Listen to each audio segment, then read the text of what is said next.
நிதியாண்டின் கடைசி மாதம் என்பதால் மார்ச் மாத சனிக்கிழமைகளில் பத்திரப்பதிவு அலுவலகங்கள் செயல்படும் என தமிழக அரசு அறிவிப்பு. மாவட்ட ஆட்சியரும் காவல் கண்காணிப்பாளரும் தனது பேச்சைத்தான் கேட்க வேண்டும் என தருமபுரி மாவட்ட திமுக செயலாளர் தர்மசெல்வன் அடாவடி. மாவட்ட ஆட்சியர் மற்றும் காவல் அதிகாரியை மிரட்டுவதுதான் திராவிட மாடல் ஆட்சியா என முதலமைச்சர் ஸ்டாலினுக்கு அன்புமணி கேள்வி. மகாராஷ்டிர முதலமைச்சர் ஃபட்னாவிஸுக்கான பாதுகாப்பு அதிகரிப்பு. பாகிஸ்தானில் இருந்து மிரட்டல் வந்ததாக தகவல்.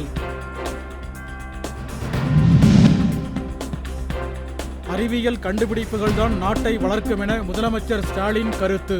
மொழி திணிப்பால் பயனில்லை என சாடல். பாலியல் வழக்கு விசாரணைக்காக இன்று இரவு வலசரவாக்கம் காவல் நிலையத்தில் சீமான் முன்னிலையாவார் என தகவல்.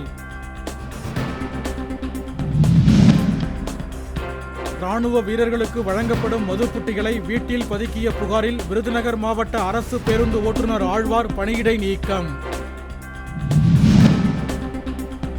சேலம் மாவட்டம் தம்மம்பட்டி பேரூராட்சி கூட்டத்தில் திமுக உறுப்பினர்கள் தண்ணீர் புட்டிகளை ஒருவர் மீது ஒருவர் வீசி எறிந்து தகராறு. ஆசிரியர் பணி வழங்க கோரி 2013ஆம் ஆண்டு நடைபெற்ற தகுதி தேர்வில் வெற்றி பெற்றவர்கள் திருச்சியில் ஒன்று கூடி ஆர்ப்பாட்டம்.